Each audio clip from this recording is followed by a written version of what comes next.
Children, I hope you have seen the previous video that was based on growth of nationalism and where I talked about the social reformers' contributions. Their contributions that really provide the base for nationalism. And don't get confused कि the base was कि directly they asked the Indians to rise against the Britishers. No, it's not like that. They simply removed and abolished few social evils in the Indian society that make the society backward and orthodox, like these social reformers under their society, under their samaj which they have founded, like Rajaram Mohan Roy founded Brahmo Samaj, Jyotiba Phule founded Satyashodhak Samaj, right? Swami Vivekananda, Ramakrishna Mission. So all these social reformers under their samaj or the society, they have formed this and they wanted to abolish few social evils like belief, not to believe strictly in the caste system, then, not to believe in sati pratha, widows were allowed to remarry. They have given the base for girls' education, like Jyotiba Phule started the school for girls, done, and this Rajaram Mohan Roy, the father of Indian Renaissance, started what? Started writing, and obviously he has advocated and supported the press. So I hope so. If you have seen the previous video, I talked a lot and have given a brief description about Raja Ram Mohan Roy and Jyotiba Phule, and plus about Dayanand Saraswati, Swami Vivekananda, and Aligarh Muslim University, which was founded by Sir Syed Ahmad Khan. This video is in continuation with the previous video. I'll discuss more things that pave the way for nationalism, that really make Indians self-reliant and self-dependent, right? And with this they got the confidence so that they can stood and rise and rose against the Britishers. So more contributions in this video I will be covering. So I hope so people have understood in the previous video about the contribution of railway and transport, right? About the contribution of the press. So all these contributions paved a lot. They given a lot of confidence and the trust in the Indians. Indians now come to realize how to take advantage of the transport and the communication. They would have all come together and they would have discussed the common problem, and obviously Indians have done that, right everyone? And they started taking advantage of the western education, which earlier in 1857 revolt they were highly against that. They thought it was attack on their oriental or traditional learning. In the same way, with the press, they have taken advantage. They started printing the regional newspapers. They published the newspapers, the magazines that instilled the confidence and trust among the Indians. Right? So again, let's start other contribution in this video. Let's move on to another slide. Now, repressive colonial policy. So after reading a lot about economic exploitation, how they were exploiting economically India, as everyone knows, in 1857 revolt also I talked in brief, and in the previous also I have given some exploitative measures which they were doing against the Indians. They were charging heavy duties on the goods, right everyone? They made them to produce only cash crops. They wanted Indian economy to be the dumped economy. They were dumping their raw materials over here. They wanted to keep them as an agricultural colony, right? All these things really make Indian economy as a backward economy because their economy was dependent on industrialization. So obviously no more competition, and they wanted all these things to be under them. Clear everyone? So again, more measures they have taken to curb the nationalist feeling among the Indians. Among them, the major step which they have taken against the Indians was their repressive colonial policy. Repressive, try to understand what do you mean by the term repressive. Unjust colonial policy, unjust policies which they have not justified, and they started imposing on Indians, and Indians have to follow that, right? They have no other choice. So see what they have done, what they did. The very first thing, imperial darbar, the palace, earlier it belonged to Mughal era, right? And afterwards the death of Bahadur Shah Zafar II, the whole Delhi, they seize the throne of Delhi under them, and they simply make their palace, right? And with this they started celebrating the coronation ceremony in this darbar or the palace which you called, right everyone? And they simply ignored the drought or the flood condition which was prevailing side by side in India, right everyone? They simply ignored all these things because they don't want to do the development of Indians. They really made them to starve, right everyone? And on the other hand, what happened to the Indians? They all were suffering badly from famines and droughts, right? Next, what they did, they reduced the age of civil exam from 21 to 19 to make it more challenging for the Indians. As everyone knows, 21 to 19 years, if they have reduced their age, so it's very difficult for Indians to crack the ICS or the Indian civil service exams. Clear, everyone? Next, what they did, they started passing the Arms Act in the year 1878 as well as Vernacular Press Act. Now let me explain you about the Arms Act. What they did, they simply banned the arms. Here, Indians were not allowed to hold the arms, to carry the arms without the license. And license who was going to issue? The Britishers. So they simply banned the arms. Clear, everyone? Indians were not at all allowed, and obviously because Britishers have ascertained the future, they have already seen what happened in the revolt of 1857. Right? Somehow Indians managed to rise against them and they have the arms, right, and ammunitions. So this time what they did, they simply passed the acts, and this act is basically for the Indians, and they were not allowed to carry the arms, and if they wanted to carry the arms, they have to get their license issued. Clear? And who's going to issue them the license? The Britishers, which they never do. Next, come on to Vernacular Press Act.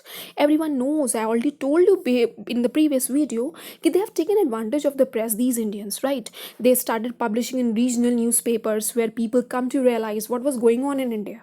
Clear, everyone? The vernacular means regional newspapers, different language newspapers. Clear, everyone? And they started rising this tide of, they started, inculcating the feeling, these newspapers started publishing the feeling of nationalism all over India. So what they did, what British did, they simply passed the acts and they banned these newspapers, which simply started criticizing the British policies, rules and regulations. Clear, everyone? And they simply passed this act to curb, to ban what? The regional newspapers. Now newspapers, Indian newspapers basically were not allowed to publish anything against the Britishers. Clear, everyone? So this was all about Vernacular Press Act. Don't get confused. Vernacular means the regional newspaper that was banned, and obviously everyone knows when Indians publish these newspapers, so they write many things against the Britishers, and that was true. But Britishers didn't allow this, and they simply banned this newspaper by passing the Vernacular Press Act. I hope so you people have already understood what is it all about. All this repressive colonial policies that make Indians more aggressive. Clear, everyone? Let's come on to next slide now. Now, the best controversy, the most famous controversy during that period was Ilbert Bill controversy. Now, what is this bill all about? Basically, this bill was introduced by Sir C.P. Ilbert, and he was a law member in the council. Clear, everyone? Now, what happened later on? Lord Ripon succeeded C.P. Ilbert, and what Lord Ripon has said, Lord Ripon, somehow sympathetic towards Indian, so he said he simply granted Indian judges, right? Indian judges to pass the judgment against any Europeans. Like earlier, Indians were not at all allowed to pass the judgment against any Europeans.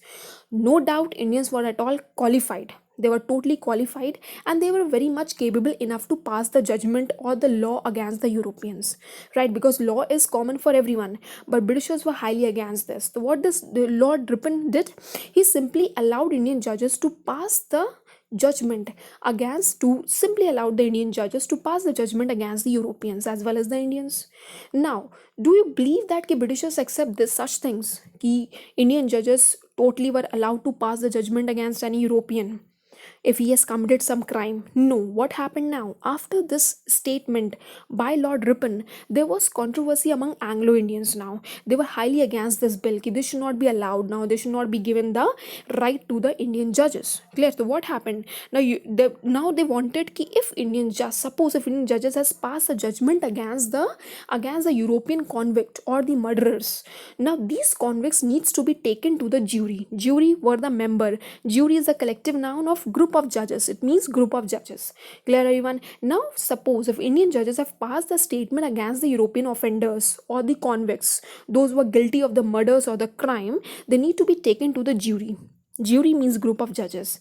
Now jury comprises of mostly of what? Britishers and Europeans. Clear, everyone? They mostly comprise of these nationalities. So do you think they allowed Indian judges to pass the judgment against their European colleagues or friends? right? They didn't want to do that actually. So this is what this is all about Albert Bill controversy. So Albert Bill, simply Britishers banned this bill, though they have not banned, they allowed this bill to be passed. But if Indian judges was allowed to pass the judgment against any European offenders or the convicts, they have to take the permission from the jury.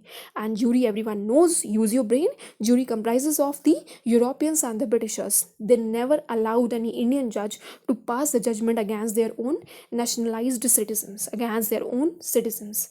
Clear, everyone? So this is all about Albert Bill controversy. Let's move on to another slide. Now, what happened? Before I explain about Indian National Congress, I'll explain you few things about various bodies which were formed at localized level, right? And they have paid the huge. They simply have given the huge base to Indian National Congress. Congress, the body, the platform, which I will explain you in the next slide, right, everyone? So before coming to that, let me explain you about precursor. Precursor means what? That means beforehand, the bodies which provide the base to Indian National Congress. We are going to read about those bodies first, and then I'm coming and explaining to Indian National Congress, right? So let's come on to the precursors, the bodies that paved the way to form the Indian National Congress. Clear? So these bodies are, let's see, East India Association, Pune Sarvajanik Sabha, and Indian Association. So what happened in East India Association, founded in 1866 by Dadabhai Nehruji? It was founded in London. And what Dadabhai Nehruji, why he has formed this body? Though always believe Dadabhai Nehruji always believe in Britishers' method of education, everything. Though still he has formed this body, and where he has formed this body? In London. And he wanted to make them aware about the conditions of Indians living in India. Right? Let's come on to next now. Next, Pune Sarvajanik Sabha, founded by Justice Ranade in the year 1870. And this Sabha, why? That means it is a body between the government and the people, peasants legal. This body talks about the farmers' legal right, what legally is valid for them. Clear? And basically this body is founded so that people simply present their problems in presence of the government. Clear, everyone? Next, Indian Association. Clear? Indian Association, founded in 1876 by Surendranath Banerjee. And why this association has formed? To create public opinion, right? All opinion, they wanted to create the public opinion. They wanted to, with this body, they wanted to simply inculcate unity among the Indians, and the base, it is a base for the national movement, right? And basically this body was founded against the repressive acts which Lord Lytton has passed. And in the previous slide I've already explained you what repressive acts Lord Lytton has passed against the Indians. Like Lord Lytton has literally passed what? The Arms Act, the Vernacular Press Act, which was totally unjustified, and Indians simply criticized this, right, everyone? And this body was formed in Kolkata. So all this body has given the base to Indian National Congress. The very first, East India Association, Pune Sarvajanik Sabha, and Indian Association. Clear, everyone? Founded in the year 1876 by Surendranath Banerjee. Let's move on to another slide. Let's move on to Indian National Congress now. Congress, everyone knows, is the body. Clear? The very first, the all India nationalized body, this Congress, paved the way for the national movement. This Congress has given a U-turn. It has given a new turn also, or basically you said a U-turn also for the Indians, right, everyone? And here this Congress, the very best part is what ki Congress was founded by one Britisher known by the name of Allan Octavian Hume, right? And he was very much sympathetic of the Indian causes. He really wanted all Indians to come together and to form such body that can present the problems faced by the Indians in front of the Britishers. Clear, everyone? Though always believe this body was never formed to attack the Britishers, this body was formed to present their problems and grievances in front of the Britishers. Clear, everyone? So let's start now. Formed in the year 1885 by Allan Octavian Hume. The very first session was founded in Bombay under the presidentship of W.C. Banerjee, second in Kolkata under Dadabhai Nehruji, third in Madras under Badruddin Tayyabji. Now, why this body was formed now? After formation, this body has 3 sessions, the meetings. The very first session held in Bombay, second in Kolkata, third in Madras. Now, why this body was formed? To channelize the discontent, dissatisfaction of the people, and this body was basically act as a forum, right? Act as a platform so that grievances and feelings of the Indians can be kept in presence of the Britishers. Clear, everyone? So I hope so people have understood by now what is this chapter all about. I've already given a lot about the different contributions of transport and communication, the press and the western education. Clear? And in this video I have already explained much about other contributions as well, about the setting up of Indian National Congress, its precursors. Clear everyone? And if you move back to the slide, we have already did about some unjustified acts or the repressive acts passed by Lord Lytton, right, against the Indians. Clear everyone? So this way we have come to the end of this video. In the next video I'll continue more, I'll give you more information. Clear? So till the time, pay attention to all these videos. You will clear all your doubts. Clear everyone? Thank you so much.